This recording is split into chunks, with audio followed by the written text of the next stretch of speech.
Hey guys, welcome to this video. I'm Randy Chambliss with NOLA Homes Project, and I wanted to share this quick video with you to give you a better understanding of these two terms, and that is PreQual and pre-approval. I have over 12 years experience in real estate development and in business development. I'm also a licensed mortgage loan originator. Have been having that license since 2008. Therefore, I've seen a lot over that time period. Now, one of the main things that I see is most people don't understand the difference between a PreQual and a pre-approval. Well, when you go to submit an offer on a property that you want to purchase, if you're going to buy the house cash, then you want to submit along with your offer a proof of funds letter showing that you have the cash on hand to close. If you're going to get a loan from a lending institution, then you want to submit a PreQual or pre-approval letter along with your offer to show in good faith that you have applied for a loan and you are in the process, and so far you have a PreQual letter. Now, here's the difference between the two, guys.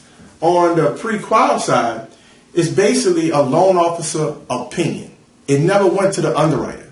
The underwriter is the person at that lending institution that says yes or no to approving your loan.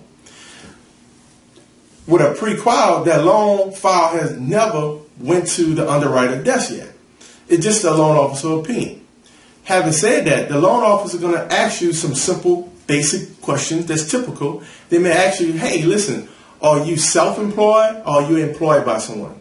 Do you have a 2-year work history? How much do you have saved up so far for your down payment on your home? Do you know your credit score? Have you pulled it recently? Those are some questions that may be asked. You're going to verbally give them those answers. Now, some loan officer will take that verbal information that you gave them and issue you a PreQual letter based on the verbal information. Some loan officer take it a next step. Once they receive that verbal information, they may pull your credit, put you in the system, etc. And then they're going to send you an email out or give you a initial loan document checklist. And they're going to ask for things such as your ID, the last 2 years of your federal tax return, the last 2 months of your bank statements. What they're trying to do, guys, is verify your income and assets. Because, of course, they're going to ask you for your pay stubs or your profit and loss statements if you're self-employed, etc. Again, they're verifying your income and assets. Once they verify your income and assets, again, that loan officer could issue a PreQual letter. Now, that second part of having them verify your income and assets, that's better than the first part of just getting verbal information from you, right? But here's a third part, guys. The third part is pre-approval. What that pre-approval means is that the loan officer took that second step of verifying your income and assets. They felt very comfortable based on their opinion that they can move you forward, and they have brought your file to the underwriter. The underwriter has reviewed your file, approved it based on the information they have thus far, and now they issue you a pre-approval letter or a condition letter. Now, guys, you are a stronger buyer because you have already went to the underwriter.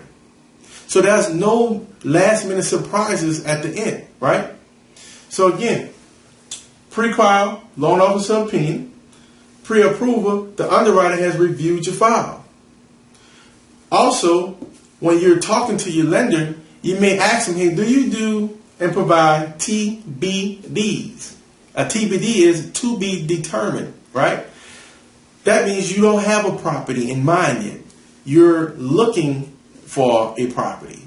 But they can submit your file, instead of having an address in the system, they can submit your file based on a TBD.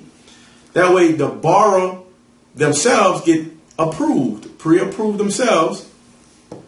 The borrower is absolutely certain that they can close based on their personal pre-approval. And then again, that eliminates any last minute surprises at the end. Because if you haven't went to the underwriter, you may have some tax issues or whatever the issue may be, but the underwriter is going to catch it. And that's very, very powerful because once you go to the underwriter, you have that pre-approval. Now the loan officer's next step is to get the house appraised. So there's an appraisal fee that's involved.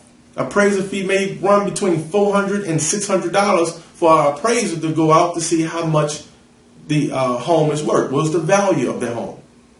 You may have to pay a home inspection fee.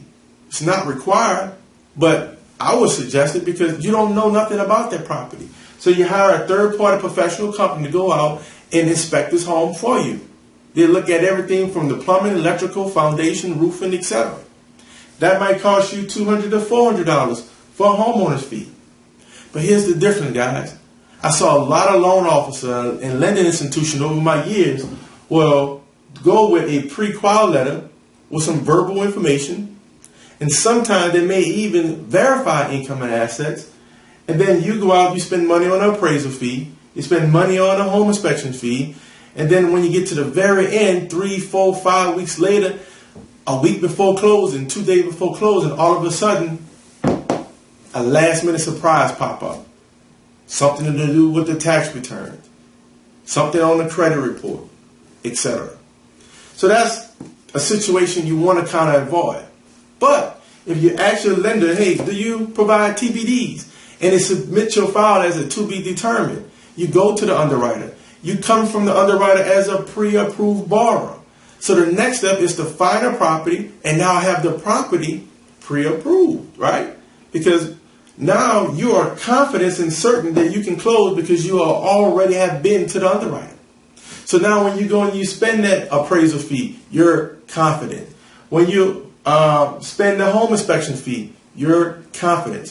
When you're driving around in your realtor car, if you're using a realtor, and they're sharing with you houses, you can be confident and certain that you can close when you're shopping for your new home.